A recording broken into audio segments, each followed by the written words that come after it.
ဟုတ်မင်္ဂလာပါခင်ဗျာကျွန်တော်တို့အဖွဲ့အတူဆွေထောက်ကားဥယျာဉ်ရောက်ရှိလို့နေပါပြီဒီနေ့မှာကျွန်တော်တို့တွေကထောက်ကားဥယျာဉ်တွေကတော်ရင်လမ်းလျှောက်တဲ့အစီအစဉ်လေးကိုလုပ်သွားမှာဖြစ်ပါတယ်အဲ့တော့အခုဆိုရင်တော့ထောက်ကားဝင်မှာကျွန်တော်တက်ကြွရှိနေသေးတာပေါ့နော်ကဲကျွန်တော်တို့နဲ့တူတူလိုက်ပြီးတော့အနောက်ကလိုက်ခဲ့ပြပါအောင်အားလုံး ready ပဲလား ready ပါ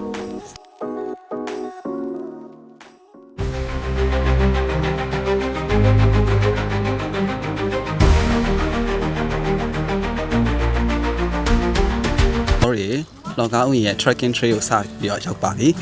ဒီကနေပြီးတော့ကျွန်တော်စရှောက်မှာပေါ့နော်အဲ့တော့ကျွန်တော်တို့အားလုံး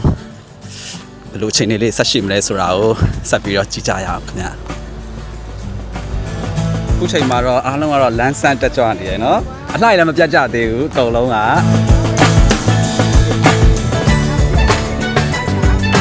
အပြန်အချိန်လေးရလေးကိုတော့ပြီးရင် review လေးပြောပါမယ်စူးစမ်းပါမယ်အခုဘယ်လို feeling လေးဖြစ်နေလဲအခုကတော့တက်ကြွရတဲ့ကြက်ဖဖြစ်နေပါတယ်အပြန်ညရင်တော့လိတ်ကလေးလို့နောက်ဆုံးကလိုက်လာပါမယ်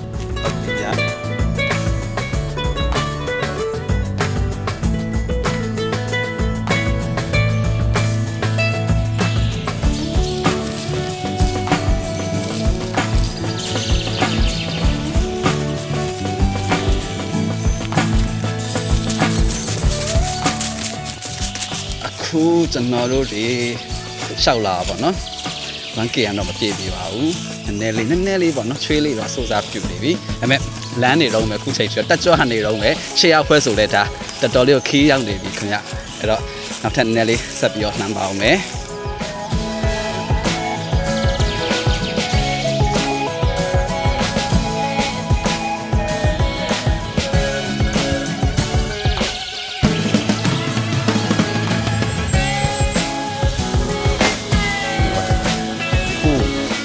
လေးကတစ်သေးသေးနဲ့ပေါ့နော်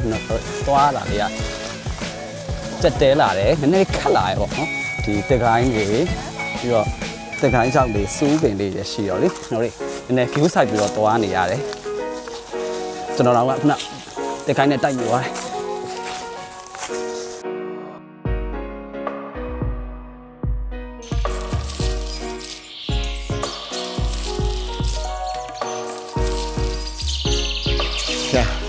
ချင်းနေကတော့ so high တယ်ဆို high ညာပြောတယ်အချင်းလေးပြောပါအောင်2 km 1 km ရောက်ခနေပြီရှိပါပဲတွေ့ကြကြရရှိပဲဒီနေရာလေးရှုခင်တအားတရတဲ့နေရာလေးတကယ်လှတယ်အောက်မှာဆိုလဲရှိုးတွေနဲ့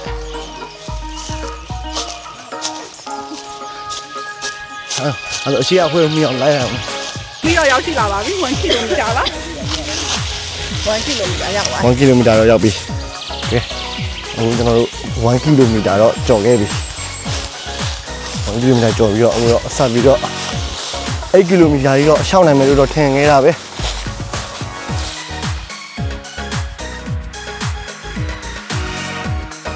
အခုဒီတော့လမ်းနေတော့မှာပဲပြုံးနေတော့မှာပဲဖြစ်ပါရဲ့ချိန်နေလေးမော်ရဲမော်ရဲစင်ပြေပါတယ်စင်ပြေ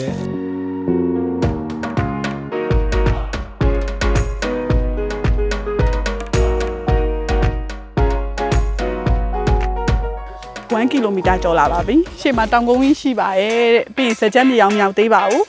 ဒါပေမဲ့အခုချိန်ထိတော့အချိန်နေကောင်းပါသေးရဲ့2 km တော့ရောက်တော့အလန်းလေမှာပဲရှိသေးတဲ့အတိုင်းပဲအေးစေးပါလုပ်နိုင်ပါတယ်โอเค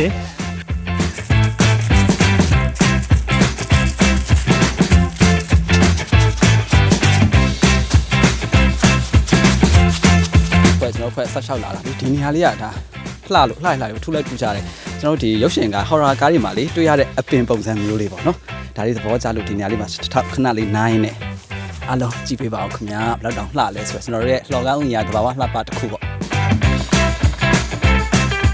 ချိန်နေကောင်းပါတယ်ချိန်နေကောင်းပါတယ်ခြေထောက်လေးတော့နည်းနည်းလေးရှာသွားပြီခြေထောက်လေးနည်းနည်းရှာသွားပြီးတော့တွေးနေနေထွက်သွားတယ်ပြီးတော့2 km ရောက်ပြီလို့လည်းပြောတယ်ဟိုမှာကားလမ်းလည်းမြင်ပါတယ်ဒါပေမဲ့မမောသေးလို့ကားမစီးသေးပါဘူးဆက်လျှောက်ပါအောင်မယ်ခုခဏနားနေရပါတော့နည်းနည်းမောတယ်ဆိုတော့လေတက်ကကြီးပြီဆိုတော့တိတ်မရှောင်နိုင်တော့လမ်းမှာတွေ့ခဲ့ရတဲ့နေရာတွေကလေငုံလိုက်နေရတယ်လည်းများတယ်ပြီးတော့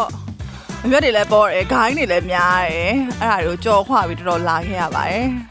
8 km အထိရအောင်သွားမှာပါပြီးတော့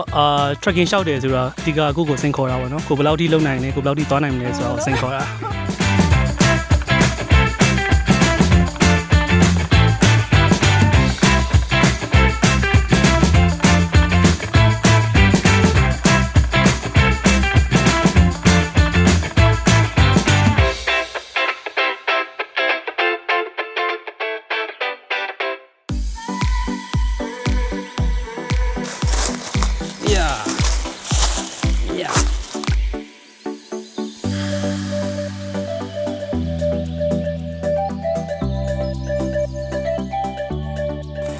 ခုကျွန်တော်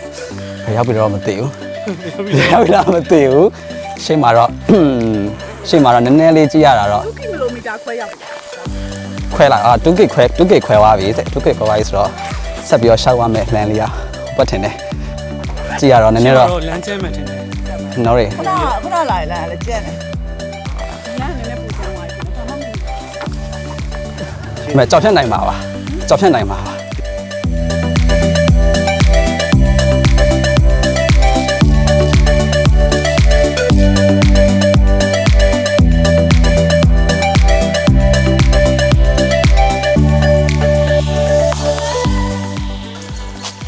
ကိုချင်းလေးပြောပြပါဦး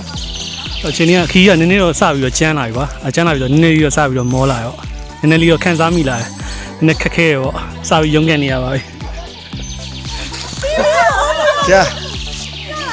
ချင်းလေး ရှင်ကကောင်းပါသေးရဲ့ချွေထွက်ပြီးတော့နည်းနည်းတက်ရတာလေးရှင်သေးထိတ်ဖို့ဖြစ်တာလွယ်ပေါ့နော် ကောင်းမလားဆောက်မယ် ခေါင်းက3ကောင်ဆောက်ထားရတယ်ကျွန်တော် အဲ့ကြောင့်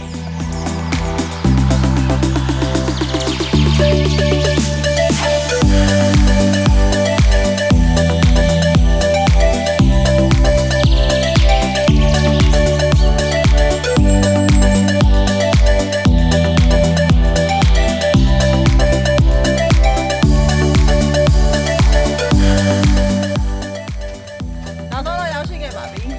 8 km โอเคအခုကျွန်တော်တို့အဖွဲ့ဝင်တွေအကုန်လုံး10 km 8 km ကိုအောင်မြင်နဲ့ထပ်လျှောက်နိုင်ခဲ့ပါပြီ။ကုန်လဲယူတယ် ကျန်းနဲ့ဝမ်းတာတယ်ကျန်းနဲ့ပြုံးပါ ဟော8 km ကိုရောက်မယ်လို့မထင်ဘူးကွာဒါပေမဲ့ရောက်အောင်သွားနိုင်တယ်အဓိကတော့ border တွေပါလို့ပေါ့နော် ကိုရီးယားပိုးပိုင်းမျိုး ။ကဲရွက်ကမိုင်တော့စ မဖြတ်ကျော်နိုင်လောက်ဘူးလို့ထင်တာလုံးဝနောက်ဆုံးတော့ဖြတ်ကျော်နိုင်ခဲ့ပြီပျော်ရွှင်သောအပြုံးလေးနဲ့ဖြတ်ကျော်ခဲ့ရပါအားလုံးလည်းဒီလို trekking ကို try ဖို့ဖိတ်ခေါ်ပါတယ်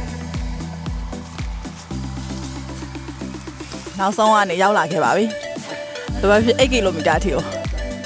ရောက်ရှောင်းနိုင်ခဲ့တယ်။နောက်ကပန်းဖို့စောင့်ပြီးခေါ်ပြီ။တကယ်ချင်းတွေကိုတော့ကျေးဇူးတင်ပါတယ်။အသက်သိမ့်မကြည့်ခင် trekking သွားဖို့လည်းတိုက်တွန်းချင်ပါတယ်။